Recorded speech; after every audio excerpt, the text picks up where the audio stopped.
The emergency alarm blared through the massive space station that served as home to the Galactic Council.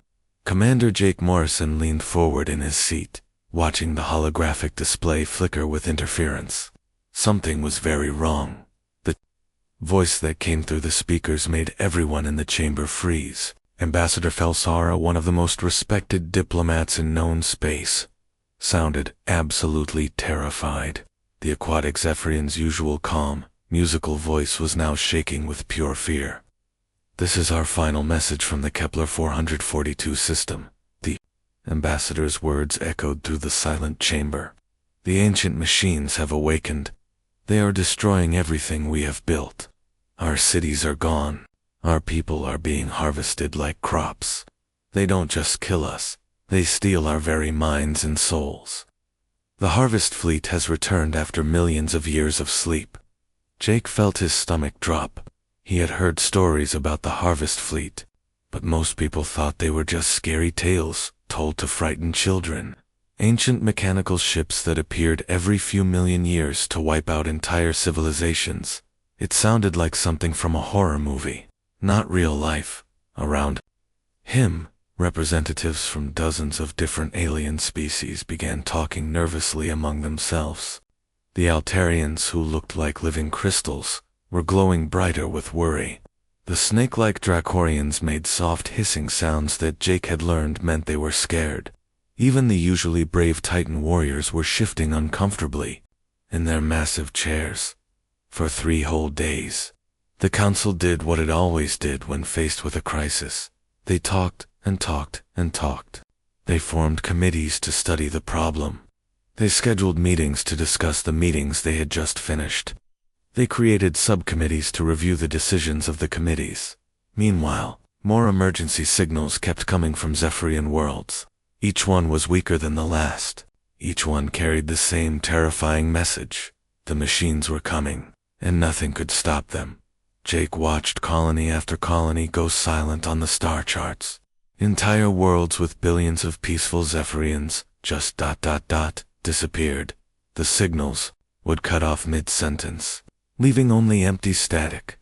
Where once there had been thriving civilizations, what made it worse was listening to the other council members. They all made the right sounds of concern and offered their thoughts and prayers, but none of them actually wanted to do anything dangerous. The Altarians offered to send medical supplies once the situation was stable. The Dracorians promised financial aid for reconstruction efforts. The Titans suggested forming a fact-finding mission to investigate after the threat had passed.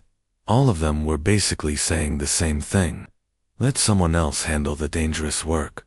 Jake's hands slowly formed fists as he listened to species after species make excuses.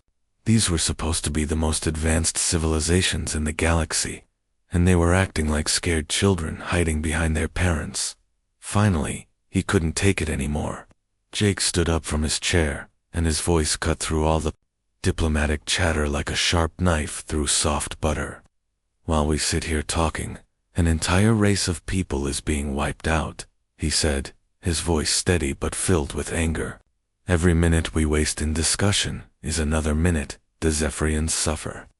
Humanity offers to investigate this threat and provide immediate assistance to any survivors." The chamber fell silent. Then the Altarian speaker, a being that looked like a walking diamond, responded in that condescending tone that Jake had grown to hate. "Commander Morrison, your species has only been part of this council for 50 years. You lack the experience and wisdom necessary for such a delicate situation. This requires careful planning and diplomatic consideration." Other representatives nodded in agreement. To them, humans were still the new kids on the block, too young, too aggressive, too unpredictable to handle something this important. 2 weeks later, when the council finally voted to send their diplomatic fact-finding mission, every single Zephyrian world had gone completely silent. The entire Kepler 442 system showed no signs of life. Most council members assumed that meant the threat was over. Either the machines had moved on, or there was nothing left to save. But Jake Morrison knew better than to assume anything. Far away from the political games of the council, in the cold darkness between stars. Lieutenant Bobby Williams sat at his monitoring station on a secret human outpost. His job was supposed to be boring: track asteroid movements and watch for space debris that might threaten shipping lanes. Instead, his screens were showing something that made his blood turn to ice. Massive energy readings were moving through hyperspace at incredible speeds. Whatever was creating these readings was huge, bigger than anything in the human fleet, bigger than anything any known species had ever built. And according to his calculations, these mysterious objects weren't just moving randomly through space. They were heading directly toward human colonies. Bobby's hands shook as he sent an encrypted message back to Earth Command. The message was simple, but carried the weight of potential doom. Unknown hostile fleet detected. Size and capabilities unknown. Estimated arrival at outer colonies in 6 days. Recommend immediate alert status. Back on Earth, in the heavily secured command center, buried deep beneath the Rocky Mountains. General Alex Turner read Bobby's report 3 times before he fully understood what it meant. The ancient enemy that had just destroyed the Zephyrians wasn't finished. They were coming for humanity next. For the first time in over 200 years, Earth activated its most secret protocols. Hidden bases across human space began to wake up from their long sleep. Ships that were disguised as simple cargo haulers started to reveal their true nature. Weapons that officially didn't exist were loaded and prepared for use. The galaxy thought it knew humanity, a young, energetic species that was good at trade and diplomacy, but not much of a military threat. They were about to learn how wrong they had been. The sleeping giant was about to wake up, and when it did, the universe would never be the same. Research Station Eco-7 floated quietly in the darkness around a dead planet in the Vega system. Dr. Tommy Chen had been working there for 3 years, carefully studying the ancient ruins on the world below. It was fascinating, but depressing work. Here was another advanced civilization that had simply disappeared overnight, leaving behind only empty cities and unanswered questions. Tommy had cataloged dozens of similar dead worlds during his career. Each one told the same mysterious story: thriving civilizations that had suddenly vanished without any signs of war, disease, or natural disaster. It was like someone had just turned off a light switch, and everyone was gone.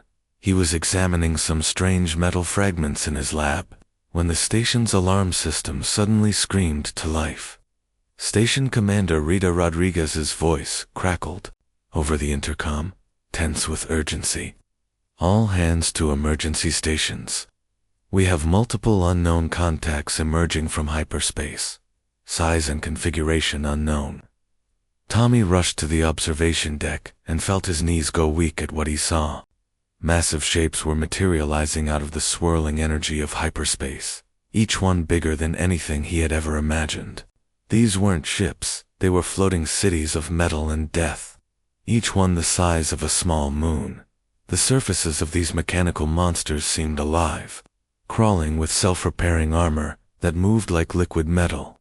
Weapons that defied everything Tommy knew about physics extended from their holes like the arms of some cosmic octopus. Energy patterns danced across their surfaces in colors that hurt to look at directly. "My God," Tommy whispered.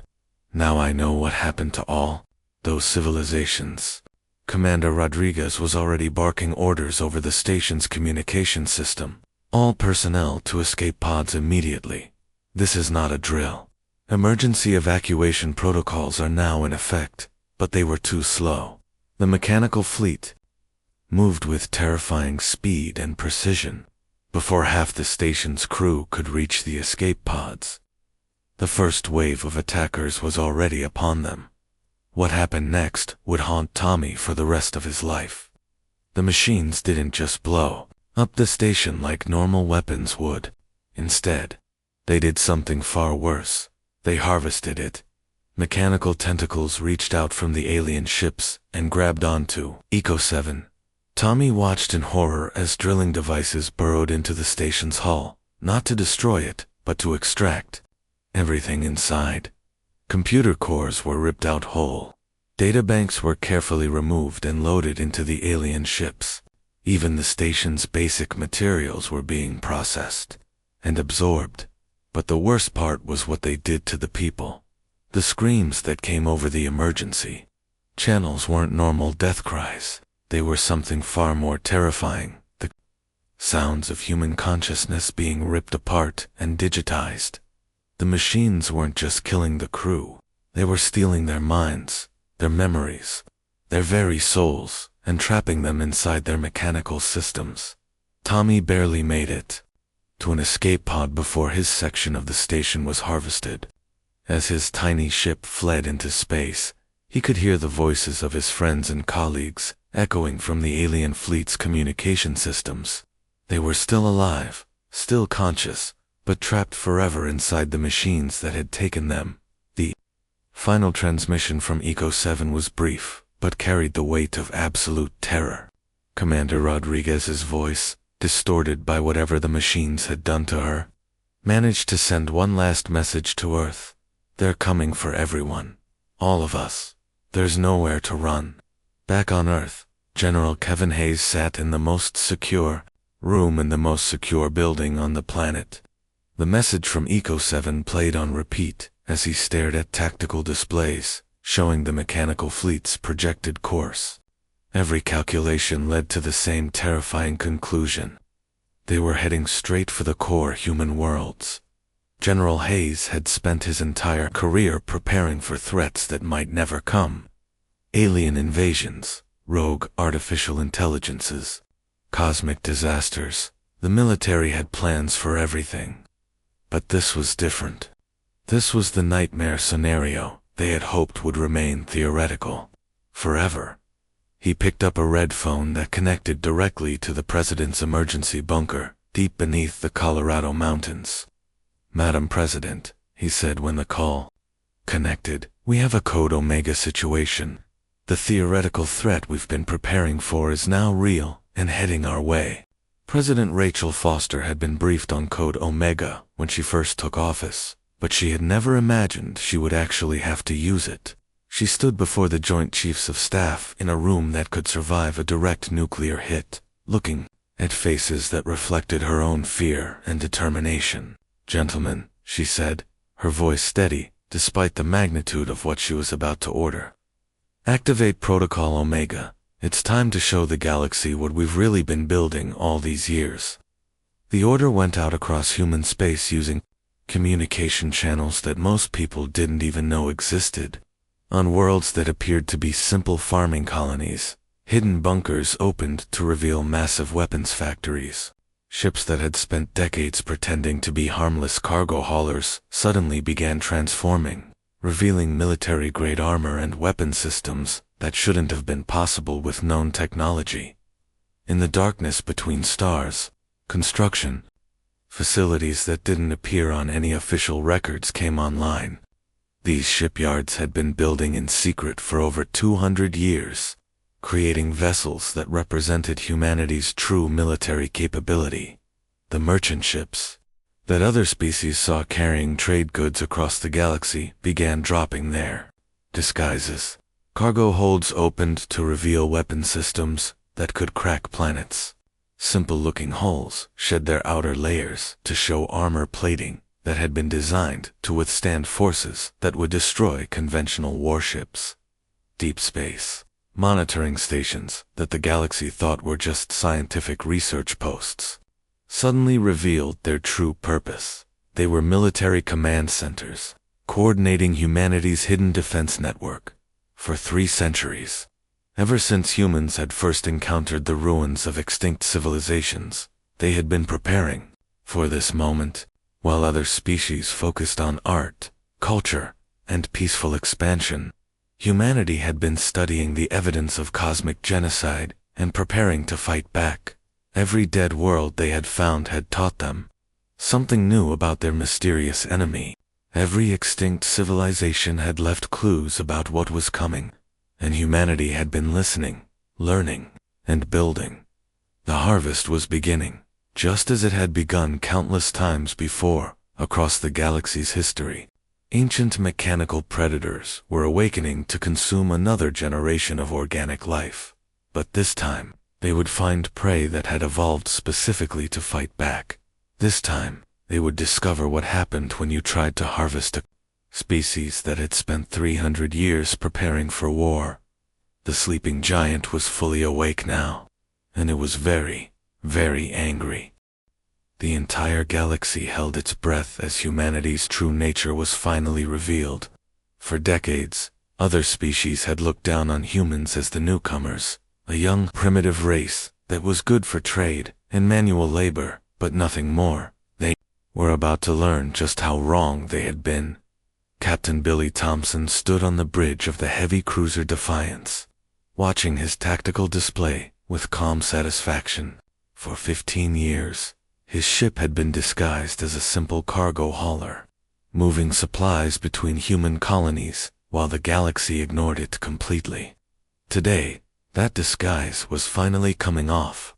Stealth systems deactivating, his tactical officer reported, all masking fields dropping to 0. What happened next made every alien observer's jaw drop. The Defiance shimmered like a mirage, and suddenly it was twice as large as it had appeared moments before. Weapon ports opened along its hull, like the eyes of some awakening beast. Armor plating slid into position with mechanical precision. What had looked like a harmless merchant vessel was now clearly a warship that dwarfed anything in the Galactic Council's databases around the Defiance. Space itself seemed to ripple as dozens of identical ships They had been there all along, hidden by technology that made them completely invisible to every scanning system known to galactic science. The human fleet that materialized was larger and more advanced than anything the galaxy had ever seen. This is Admiral Lucy Clark to all vessels. The transmission crackled across every military frequency in human space. Execute Reaper Protocol. Today we show the galaxy why humanity studies the dead. On monitoring stations across dozens of worlds, alien intelligence officers frantically tried to update their files on human military capability. The numbers didn't make sense. Where had all these ships come from? How had humanity hidden such a massive fleet for so long? The answer lay in the work of people like Dr. Amy Adams, who was currently running between computer terminals in her laboratory aboard the command ship Retribution. For 30 years, she had been studying the ruins of extinct civilizations, and she had discovered something that chilled her to the bone. Every dead world told the same story. Advanced civilizations would flourish for thousands of years, reaching incredible heights of technology and culture. Then, suddenly, they would all disappear at once, not gradually, not from war or disease, but overnight, as if someone had simply erased them from existence. At first, Amy thought it was just coincidence, but as she studied more and more dead worlds, a pattern emerged. The extinctions happened regularly, like clockwork, every 50,000 years. And they weren't random. Something was deliberately hunting advanced civilizations across the galaxy. We found the smoking gun on Kepler Prime, Amy explained to her research team as she pulled up holographic displays of ancient ruins. The Zephyrians weren't the first.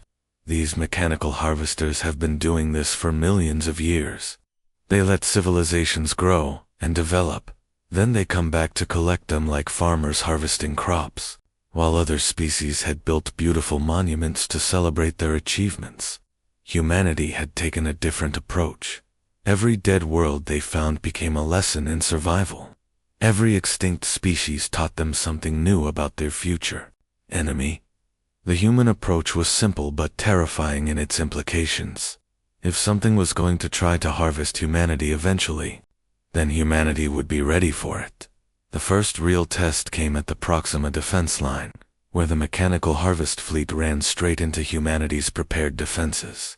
Lieutenant Colonel Jerry Stevens watched from his command bunker as the alien ships approached, confident in their overwhelming size and power. Harvest Fleet is attempting dimensional phase shift, his sensor operator reported. They're trying to slip through normal space to avoid our weapons. Jerry smiled grimly. Activate the reality anchors.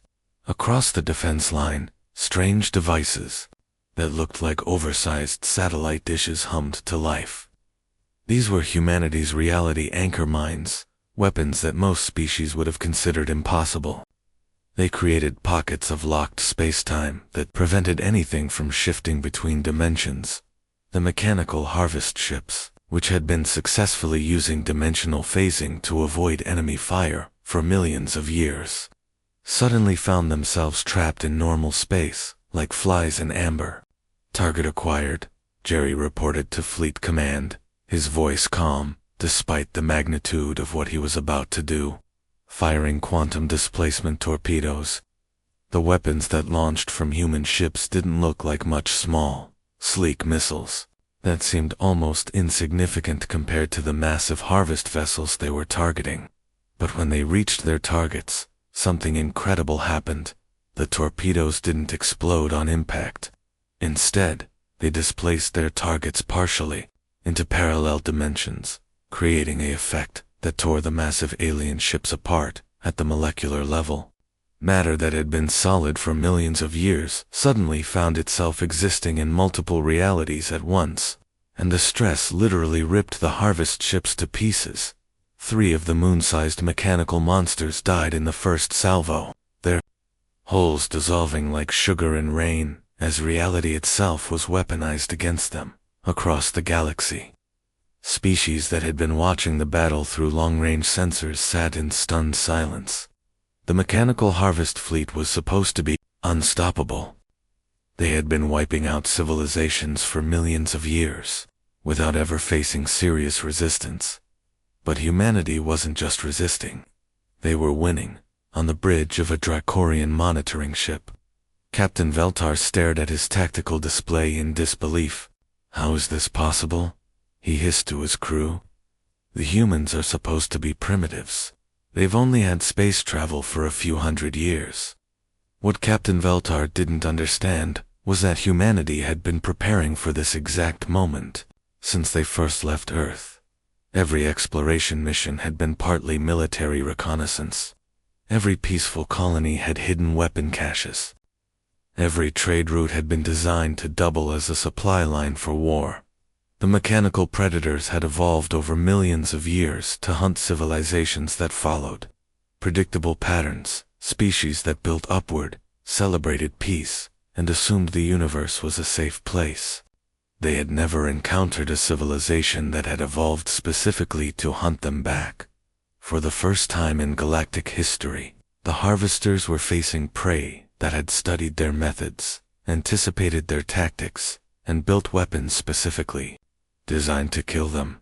And as more human ships cloaked across the battlefield, it became clear that humanity had been planning this war for a very, very long time. The galaxy was about to learn what happened when you tried to harvest a species that refused to be prey.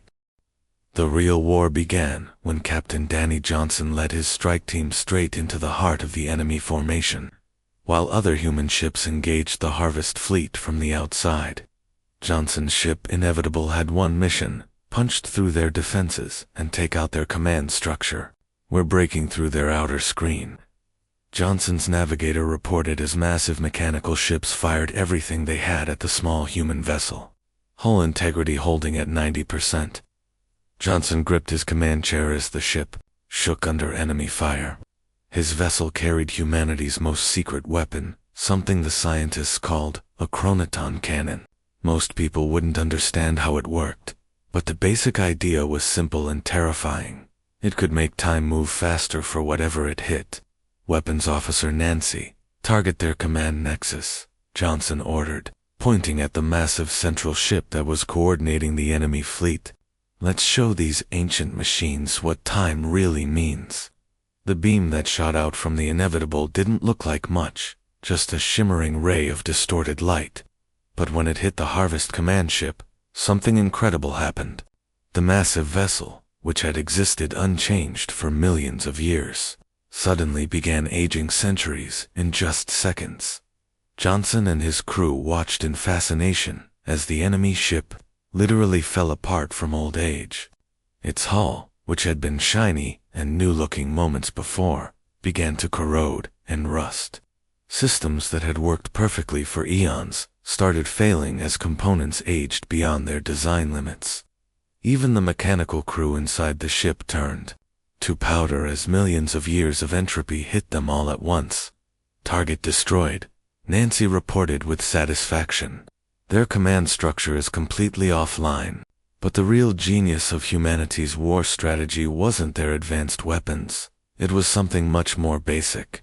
Humans were completely unpredictable, and that drove the mechanical minds of the Harvest Fleet absolutely crazy. The machines had been programmed over millions of years to expect certain patterns from their prey. Civilizations would build defensive lines, fight conventionally, and eventually lose when their technology proved insufficient. The harvesters had seen it all before, thousands of times. But humans didn't follow any of those patterns. Admiral Lucy Clark proved this during the defense of New Terra, one of humanity's most important colony worlds. When her scouts reported that a massive harvest fleet was approaching, she made a decision that would have been considered insane by any other species. All ships of Battle Group 7, she transmitted to an entire fleet of human warships. You are ordered to execute Protocol Sacrifice, lead the enemy into the Titan Nebula, and activate the gravity mines. Battle Group 7, 24 ships with over 15,000 crew members, immediately changed course toward a nearby nebula filled with dangerous gravitational anomalies. To the Harvest Fleet, it looked like the humans were retreating. In panic, the mechanical ships took the bait and followed the fleeing human fleet into the nebula. They had no way of knowing that human engineers had spent the last 50 years secretly placing artificial black hole generators throughout the area. When Battle Group 7 reached the center of the nebula, they did something that no Harvest Fleet had ever encountered in millions of years of warfare. They deliberately triggered weapons that would destroy themselves, along with the enemy. The artificial black holes activated all at once, creating a gravitational nightmare that trapped both the human ships and their pursuers. Battle Group 7 was completely destroyed, but they took 40 harvest vessels with them, ships that were each the size of a small moon. Admiral Clark watched the tactical display from her command ship as 15,000 human heroes died to save billions of colonists on New Terra. It was a terrible price to pay, but it was exactly the kind of unpredictable sacrifice that the Harvest Fleet couldn't understand or counter. On the ground, the war was just as brutal and just as confusing. For the enemy, Colonel Rita Martinez lead special operations teams against harvest processing centers on Kepler Rim, where the machines were trying to extract and digitize the consciousness of captured humans. Remember, these things think like computers, Martinez explained to her soldiers as they prepared for their mission. They expect logical, predictable behavior, so we're going to be as illogical and unpredictable as possible. Her teams moved through the mechanical complexes like ghosts, using tactics that made no sense to artificial intelligence. They would attack from one direction, then disappear and attack from somewhere completely different. They used noise as a weapon, creating chaos that confused sensors designed to track orderly movement. They even used humor and creativity as psychological warfare, doing things so random that the AI systems couldn't process or respond to them. They think in patterns, Martinez told her team leaders during one mission briefing. Every civilization they've ever faced has followed predictable patterns, so we break every pattern they've ever seen. The harvest machines, which had successfully conquered countless civilizations using the same proven tactics, found themselves completely unable to adapt to human warfare. Every time they adjusted their programming to counter one human strategy, the humans would do something completely different. The cost was enormous. Entire human fleets were destroyed in desperate gambits. Colonies were evacuated, and sometimes lost completely. Soldiers died by the millions in battles that often seemed hopeless. But for the first time in cosmic history, the Harvest Fleet was actually losing ground. Their perfect record of victory, maintained across millions of years and countless civilizations, was finally broken, deep underground on what remained of the Zephyrian homeworld. A small group of survivors watched the battle reports with growing amazement. Ambassador Felsare, who had sent that desperate message to the Galactic Council, could hardly believe what she was seeing. "How are they doing this?" she asked her companions. "We had technology more advanced than theirs. We had larger fleets, better weapons, superior defensive positions. How are these young humans succeeding where we failed?" The answer was becoming clear to observers across the galaxy. Humanity wasn't winning because they were stronger or smarter than previous victims. They were winning because they were willing to pay any price, make any sacrifice, and break any rule to protect what they valued. The Harvest Fleet had never faced prey that refused to be harvested. They had never encountered a species that would rather destroy itself than surrender. And they were learning, too late, that sometimes the most dangerous enemy is the one that has absolutely nothing left to lose. The final battle took place in the cold emptiness between galaxies, where no stars shone and no planets existed. Admiral Lucy Clark had chased the remaining core of the Harvest Fleet to this desolate place, far from any world that could be damaged by what she was about to do. Her flagship, the Last Hope, drifted silently toward the massive mechanical command structure that controlled what remained of humanity's ancient enemy. Around her, the last few dozen ships of humanity's secret fleet prepared for what they all knew would be their final mission. Admiral, her science officer, Commander Bobby Wilson, reported from his station, his voice heavy with the weight of what he had to say. "The quantum reset device is fully charged and ready for deployment. But there's something you need to know. The delivery system requires someone to manually guide it to the target. The pilot won't survive the process." Admiral Clark had known this moment would come. She had known it for 20 years, ever since the first prototype of the reset weapon had been tested in a remote star system. The device was humanity's ultimate weapon, something so powerful and dangerous that even building it had been considered an act of desperation. She looked around the bridge at her crew, men and women who had served with her through the darkest days of the war. They had watched entire human colonies die. They had seen friends and family harvested by machines that turned living consciousness into digital slavery. They had sacrificed everything to reach this moment. "I understand, Commander," Clark said quietly. "Prep the device for manual deployment." Around her flagship, the remnants of humanity's hidden fleet faced an enemy that had survived for millions of years by harvesting entire civilizations. The mechanical minds controlling the Harvest Fleet had finally figured out what made humans so dangerous. They had turned their own survival instinct inside out, making extinction itself into a weapon. Other species fought to preserve themselves.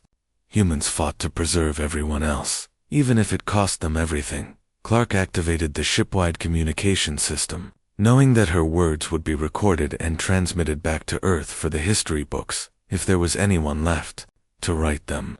"This is Admiral Clark to all ships," she broadcast, her voice steady, despite what she was about to do. "It has been the greatest honor of my life to serve alongside each and every one of you. When you get back home, tell them that humanity kept its promise. Tell them we held the line until the very end." The Last Hope began to accelerate toward the heart of the Harvest Fleet's command structure.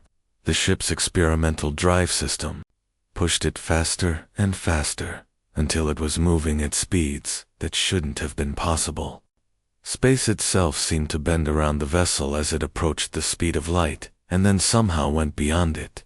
Clark sat alone in the pilot's seat, manually guiding her ship through the maze of mechanical defenses that surrounded the enemy. Command Nexus. Weapons fire from 1,000 different sources lit up the darkness around her, but nothing could stop the Last Hope now. As she reached the center of the Harvest Fleet, Clark's hand hovered over the activation switch for humanity's ultimate weapon. The reset device would do more than just destroy the mechanical fleet. It would unravel the very foundation of space and time that allowed them to exist. Every civilization the Harvesters had consumed over millions of years. Every mind they had digitized and enslaved, every world they had stripped bare. All of it would be undone in a single moment of cosmic justice. For Earth, Clark whispered, and pressed the button. The weapon didn't explode in any conventional sense. Instead, it did something far more fundamental. It rewrote the basic rules of reality in the local area. The quantum framework that held the Harvest fleet together across time and space simply stopped working. The explosion that followed was visible from neighboring galaxies. It didn't just destroy matter, it unraveled causality itself, creating a bubble of restructured space-time that spread outward at impossible speeds. When the light finally faded and the universe settled back into its normal patterns, the Harvest fleet was gone. Not destroyed, not defeated, simply erased from existence, as if they had never been. But the victory had come at a terrible cost. Captain Pete Anderson, commanding one of the few surviving human ships, watched his tactical display as the reset wave passed over the battlefield. Ship after ship winked out of existence, not just the enemy vessels, but most of the human fleet as well. The weapon that had saved the galaxy had also consumed the very people who deployed it. Back on Earth, emergency broadcasts were trying to coordinate rescue efforts for the outer colonies. Billions of humans were dead or missing. Entire worlds had been harvested before the fleet could be stopped. The secret weapons and hidden shipyards that had taken 3 centuries to build were completely exhausted. Humanity had won, but the species was on the brink of extinction. 3 days after the final battle, Captain Anderson received a message that surprised him more than anything else in the war. It was from the Galactic Council, and for the first time in their recorded history, every single member species was requesting an emergency meeting with humanity. When the council assembled, the chamber was silent, except for the soft hum of life. Support systems. Representatives from dozens of species looked at the small human delegation with expressions that ranged from AEW to shame to simple disbelief.